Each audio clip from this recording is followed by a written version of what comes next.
what I want you to think about is how we must not underestimate the shaping power of our rhythms, the shaping power of our customs. Because our rhythms, our customs, our way of life will determine who we see ourselves become. And they will shape us for better or for worse.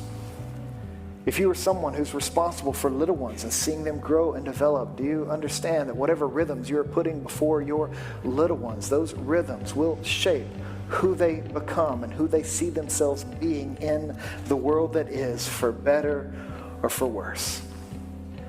And so what we want to do is cultivate gospel-oriented rhythms that are necessary for us to grow in grace, but the types of rhythms that are necessary for our little ones to grow in grace as well, so that they could grow in their understanding of who God created them to be, that they might grow in their understanding of what Christ did for them through his death and his resurrection, and become the lovers of God and the lovers of people God intends for them to be. And so let me ask you, is there a rhythm to your relationship with Jesus?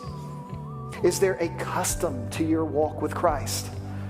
You might think of this on the daily basis. Is there a daily rhythm to your life of faith? Do you spend time with Jesus daily? Do you open up the Word and listen to God's voice? Do you pray and talk to him daily, regularly? Is there a rhythm, a daily rhythm to your walk with Christ? But then I also want to ask you if there's a weekly rhythm to your walk with Christ. Is there a weekly rhythm to your walk with Jesus? So are you prioritizing Hebrews 10:25 that tells Christians who are having a hard time gathering together, because it was far more difficult to do so then than it is for us now in the middle of a pandemic, and yet they were still told, do not forsake the gathering of the assembly. Do not forsake gathering with other followers of Jesus to rehearse the story of God and to sing and celebrate the gospel. Prioritize it. Make it a weekly rhythm in your life.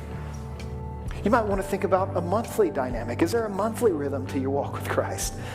I'm reminded of a family in our church who, on a monthly basis, they load up the car, mom, dad, all the little ones, and they go and they serve food from a food bank. And the little ones are seeing mom and dad care for people who are having a hard time. You can't underestimate the impact and the impression that is making on their lives and how they see the world and how they respond to human need. But then we also want to think about, is there an annual rhythm to our walk with Christ? You know, the flow of the church over the course of a year, there's moments that come around annually for us to commemorate together and to celebrate together. We just experienced one of those in Advent. The Advent season is an annual reminder that Christ came. And so we commemorate that and we celebrate that. Pretty soon we will get into Passion Week. And we'll focus on Good Friday and Easter Sunday, these annual moments where we come together and think deeply about the death of Jesus and the resurrection of Jesus. These annual rhythms, are they prioritized in your relationship with Jesus?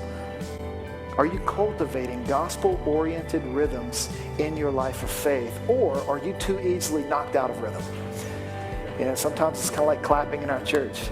You know, some people might be on bass, some people aren't in rhythm, and you hear that one offbeat, and all of a sudden everybody's offbeat, and you don't know what happened. Well, we can be knocked out of rhythm in our walk with Christ as well.